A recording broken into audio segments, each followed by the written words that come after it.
I'm back home. Get ready with me while I talk about my favorite parts and not so favorite parts of my New York trip. Kev was already out there for work and we have done this before. Actually, we did this the last time I was in Manhattan, was that he was out there for work and then I just met him out there and parlayed it into like our own little rendezvous. Also, we just had our 10-year wedding anniversary in January, but we couldn't go anywhere because Bev was not taking a bottle. We're probably still gonna do something bigger, but we kind of like made this our like pseudo anniversary trip. Can't believe we've been married for 10 years. That's insane. Like, did we get married when we were 13? Anyway, this fool, like, he is honestly so romantic and I'm like not very romantic. He surprised me at the airport with flowers and champagne and like, I don't know, like actually parked and got out of his car. I'm like, that's not 10-year marriage shit. That's like dating stuff. You're still trying to get me to home base stuff. So we have 3 days in the city and a lot to cover because we're both fucking greedy and want to eat and drink and do everything. Favorite parts, starting with my favorite foods, of course, bagels. We went to Pop Up this time. The rip and dip made the ratio of cream cheese to bagel phenomenal, but I have to say it was mostly the bagels itself. They were fabulous. I had my first bodega experience. That chopped cheese was also a favorite. It's basically like a cheeseburger, but like all chopped up. Whoa, Jen. Okay, let me fix this. Hold on.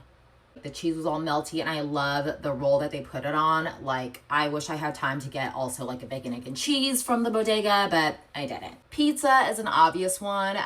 We had already been to Joe's before, so I knew that I liked it, but I really wish we had time to get to somewhere different. I was trying to go to Lucia, but by the time we were drunk and ready to eat pizza, it was too late and it was closed. The chicken Caesar wrap from Lenwood needs an honorable mention because damn, it was one of the best wraps I've ever had. Probably a little excessive on the size. It was a supreme wrap, great ratios, tons of chicken, creamy and well lubricated. I haven't seen a show out there since I was like in 8th grade and we saw a show this time. We saw The Great Gatsby and it was amazing. I feel like I want to see a show every time I go out there now. The eyelashes are shit, I know, but it's all I have right now. I need to go restock. I love the ease of getting around the city. Like the fact that you don't have to drive, or like nobody really drives. I love the subway. I can take the subway with AirPods in all day long. I mean, California needs to do something about its public transportation because you have to drive here. I've hated driving since the day I turned 16. Never liked it. Now, things that were not my favorite. Wish I could say I found a fantastic martini out there, but they were all pretty mid. Honestly, the best martini I had was at Hillstone, which I know is kind of sad because obviously we have Hillstones here. I feel like I'm gonna get some hate for this, but I did not love Chinatown. I always like to go to every Chinatown that I can go to in every city, and it was not my favorite one. Maybe because Canal Street, we had to walk through Canal Street to get to Chinatown, but I felt like I was gonna die.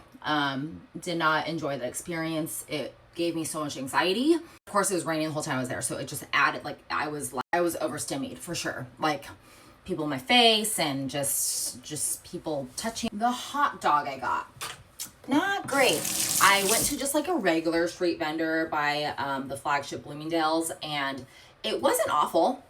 I mean, I still ate it, but not the best one I've had. Trying MEJ's new styling serum today.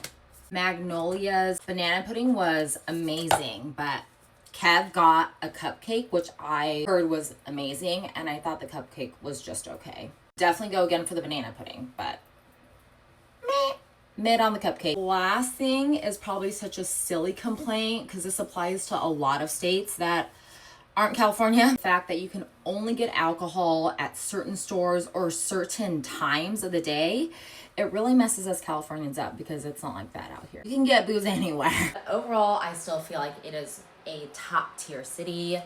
Should I move there?